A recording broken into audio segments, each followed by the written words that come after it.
right, perfect. Oh, sorry. Still getting used to Zoom all these years later. Okay. Hello.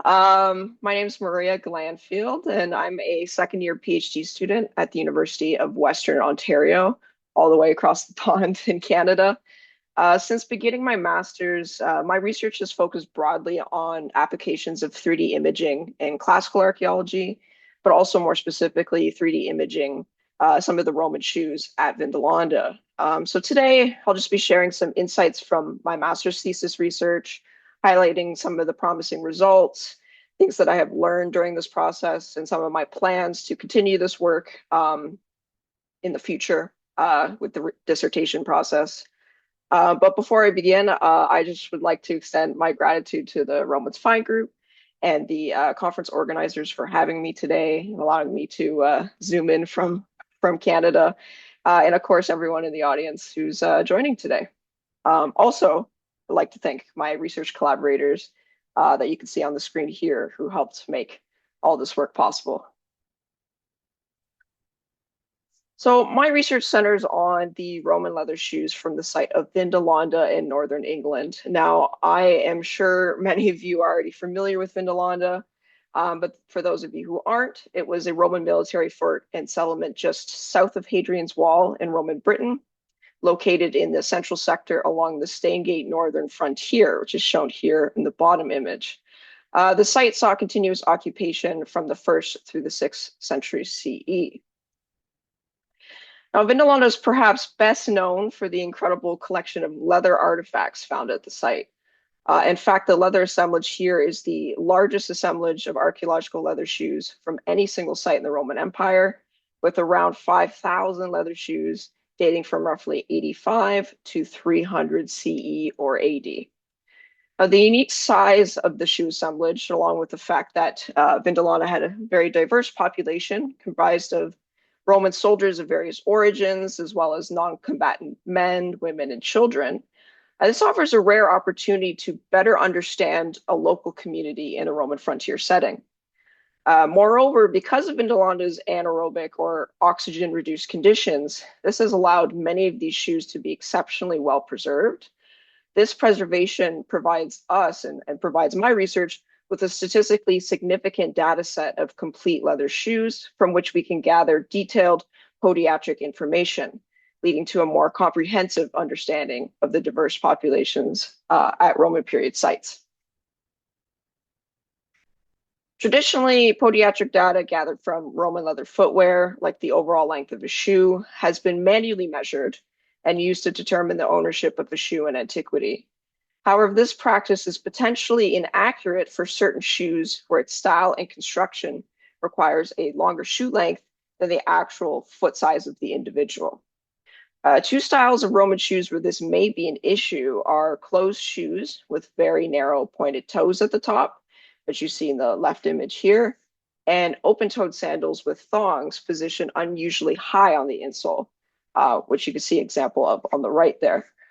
So in my 2023 MA thesis, I developed a new interdisciplinary 3D imaging methodology to refine the accuracy of the podiatric measurements that we can collect from Roman leather shoes.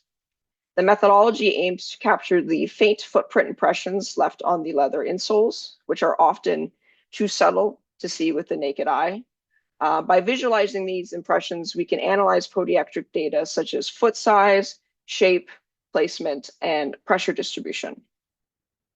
The data set that I used in this research was split into two case studies that addressed questions regarding these two specific footwear styles that I just mentioned. Case study 1 included 30 insoles from narrow pointed toe shoes, and case study 2 consisted of 35 sandal insoles with thongs. Later in this presentation, I will share the results for 3 select insoles from these case studies.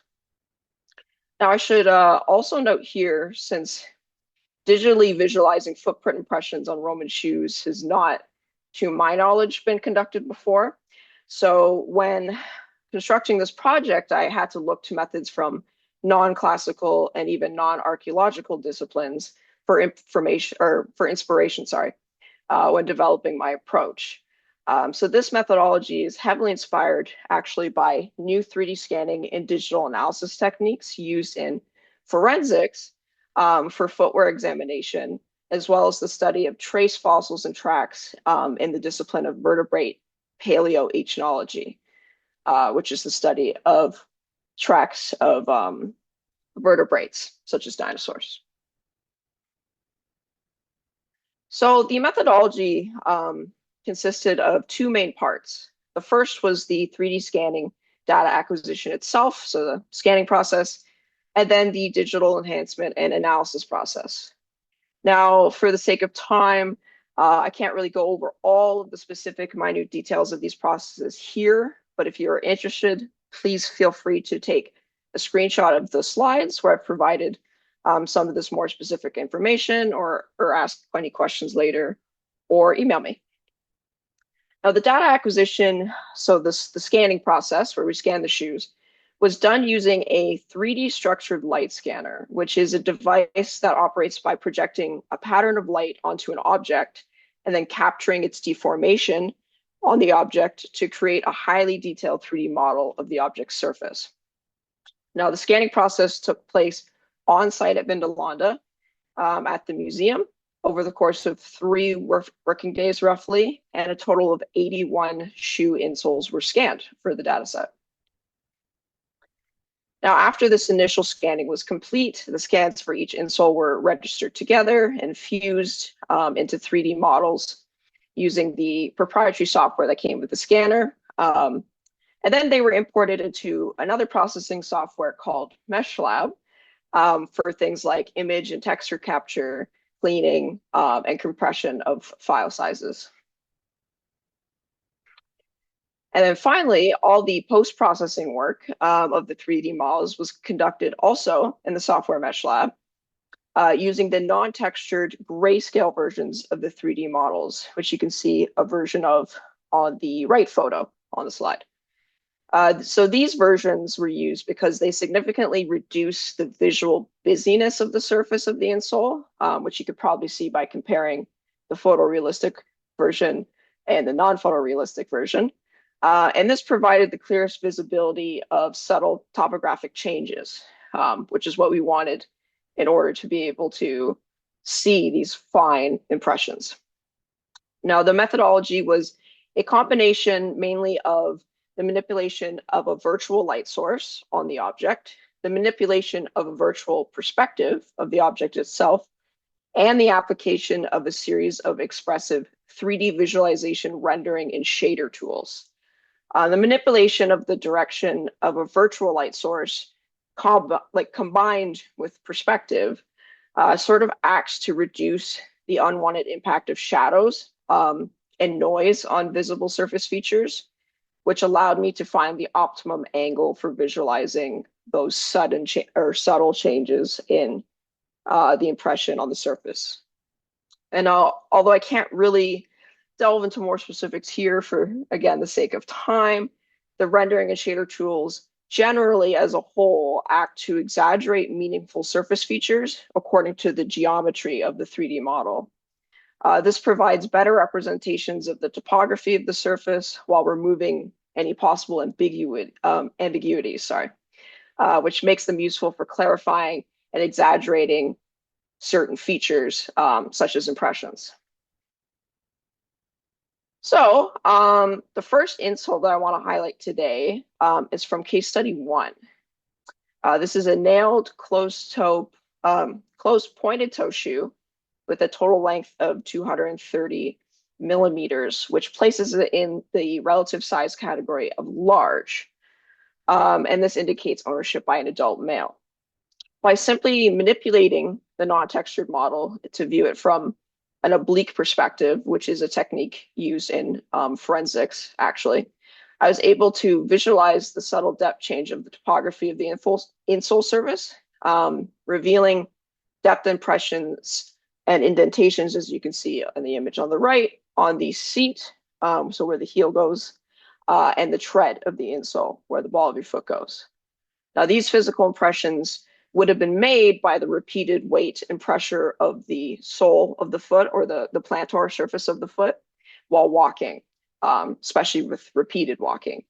And so these pretty deep physical indentations were made by the heel and the ball of the foot during the walking process. I was also able to identify some more subtle depth impression evidence from the big toe, kind of up on the top right there, and some of the lesser or smaller toes, also in the upper regions of the insole. Now, using the virtual light manipulation technique in combination with some of these shader tools I mentioned, specifically a shader tool called Dimple and a tool called Lambertian radiance scaling, I identified use-wear impressions for almost the entire footprint from the heel all the way up to the toes. With actually, this was really exciting, the impressions of all 5 individual toes distinctly visible at the top, which you can see I've highlighted on the right image here. Initially, I had hypothesized that individuals who wore these styles of shoes may have left a few centimeters of room from the top of their toes to the tip of the insole point, which would have made current length measurements up to several centimeters longer than they should be.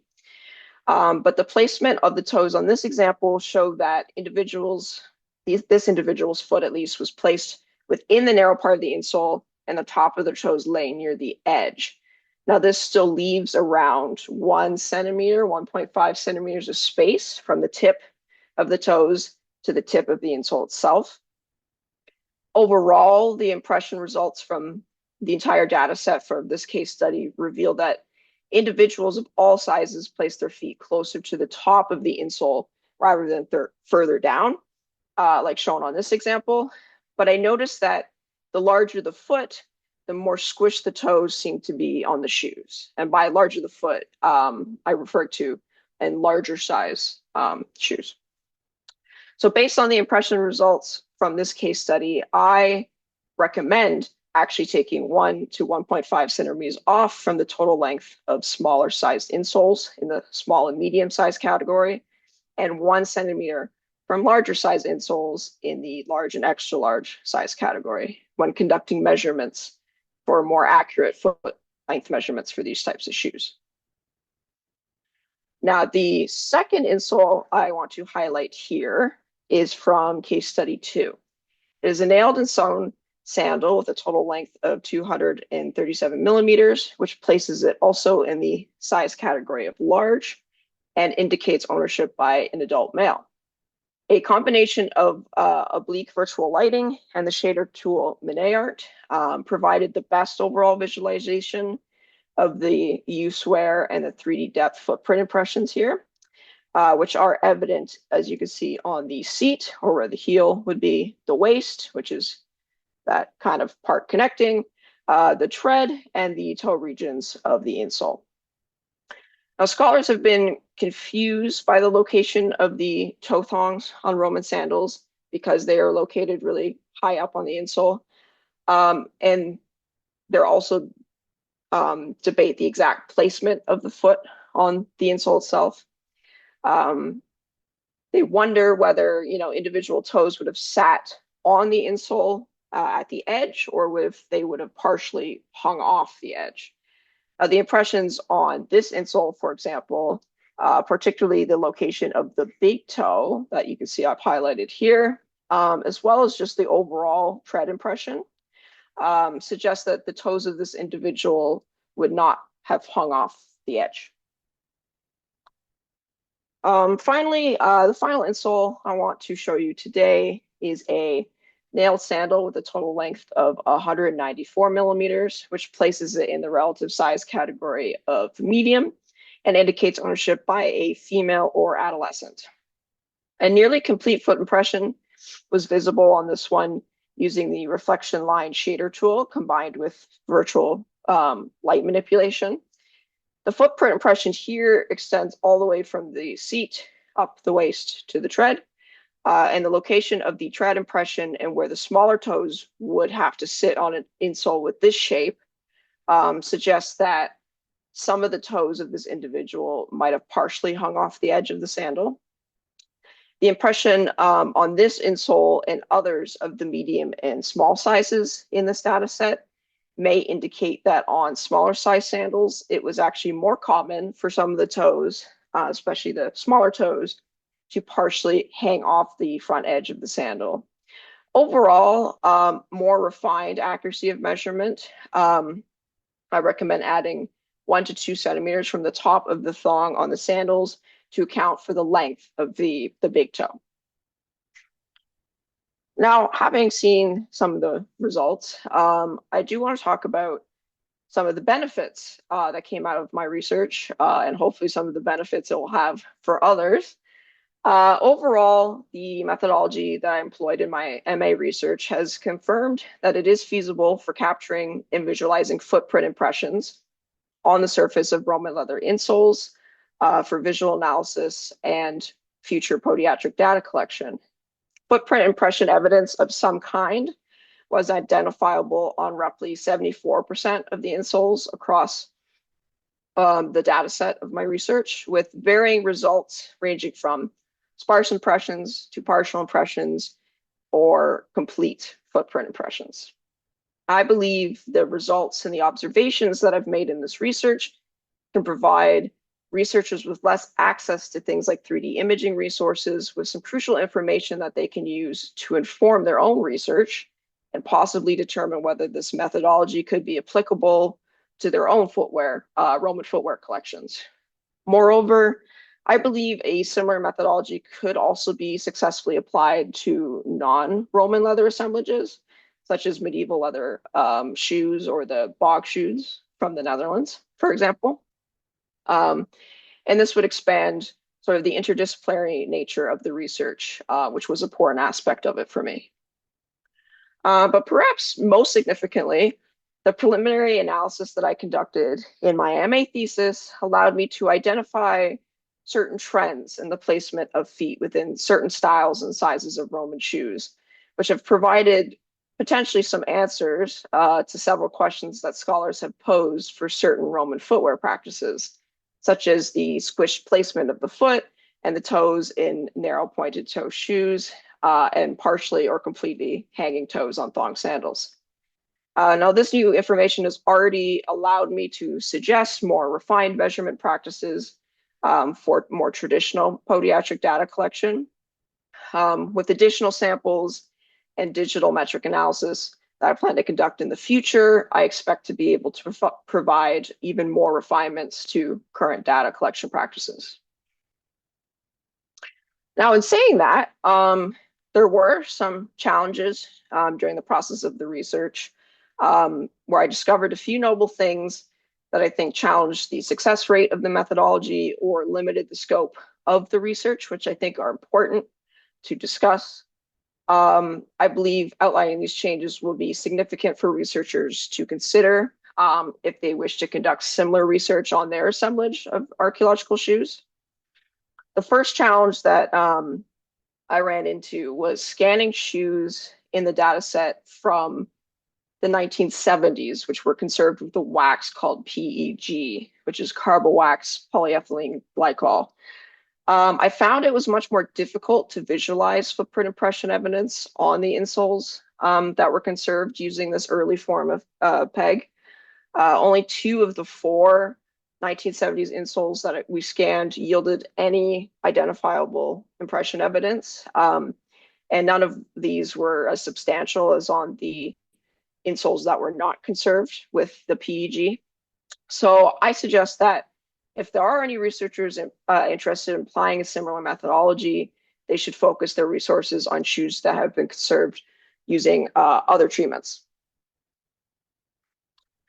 Furthermore, while it might seem a little obvious, the results have shown that surface damage, such as severe warping, wrinkling, holes and tears in the shoes can completely or partially obscure the visualization of footprint impressions.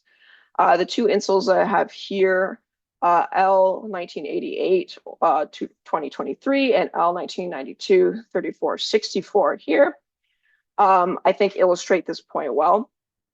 So for the left one here, we have it's torn across the weight, a waist. There's damage on the seat. It has small holes scattered across. And so I was unable to find impression evidence on this one. And for the right, we were missing the seat. There was some damage in the center and some wrinkling.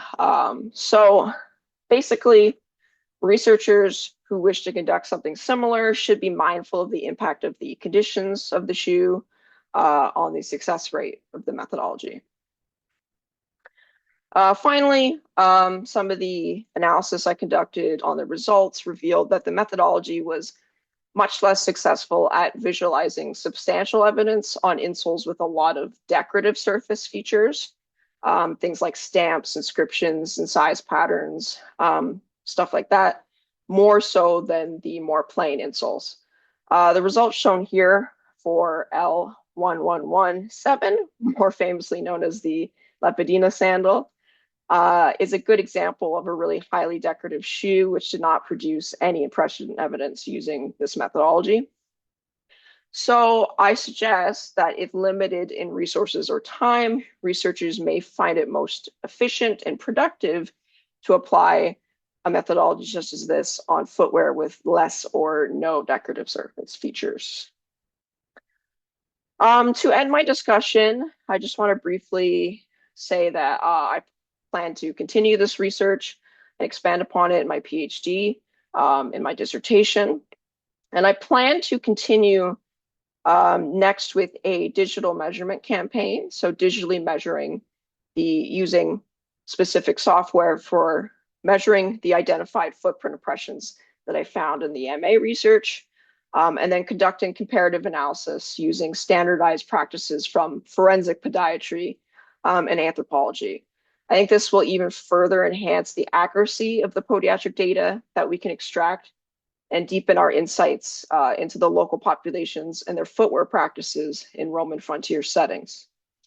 I also plan to conduct more detailed podiatric and anthropological analyses on 11 of the insoles in the data set that I found showed evidence of potential gait irregularities or physical disabilities involving the foot. And these analyses could potentially expand our current knowledge of the physical health of the population at Vindolanda without the need for biological remains, which are often not found. And thank you.